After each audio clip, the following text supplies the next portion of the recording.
Hey everyone, it's Marquis TV again. I'm going to talk about Spain today and what I like about Spain, what I found out about it over the last few years of traveling there.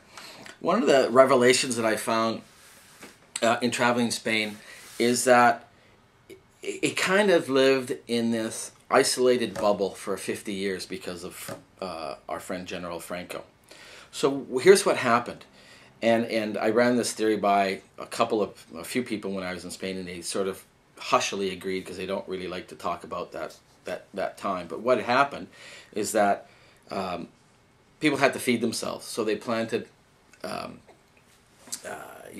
foodstuffs on fertile ground.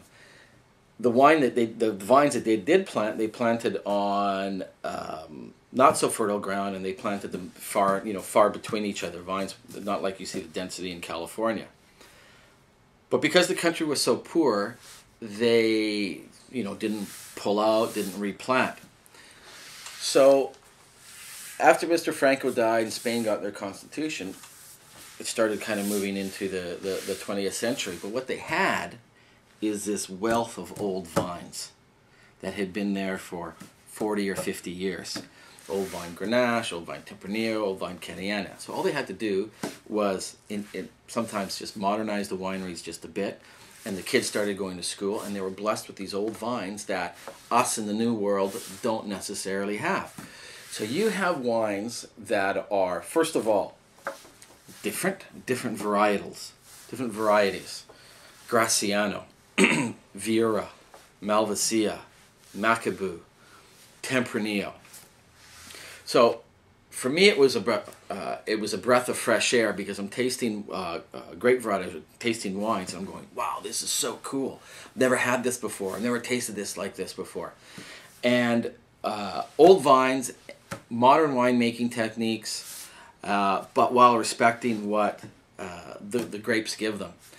There's also this bridge of New World winemaking in some of these wines with Tempranillo or Grenache, and they're a little bit New World style. So but still they have the great raw ingredients.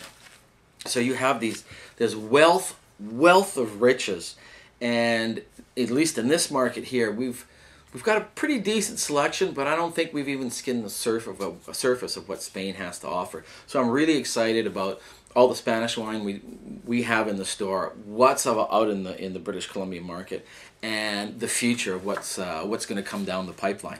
So keep your eyes open. Spain, even when you're traveling in the United States, go buy some Spanish wines. I mean, for $9-10, you get great value. Hopefully that helps you. Thanks for listening. Cheers.